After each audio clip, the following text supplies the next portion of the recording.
縮得緊，也都改變，然後在某一天輕輕走過。有網民形容係令人耳朵流產，又有人表示完全聽唔出佢唱緊乜，亦有人指佢多年嚟並非以歌喉著稱，主要係賣外表。仲有唔少網民勸佢收山，留返個美好回憶俾大家。不過，亦有部分網民認為佢可能只係身體唔舒服啫，大家又點睇呢？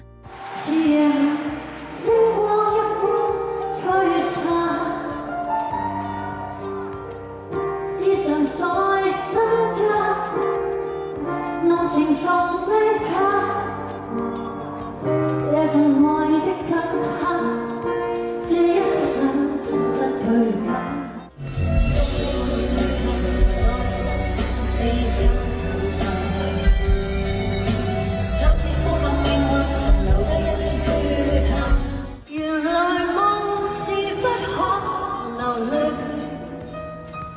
未有縮得緊，也都改。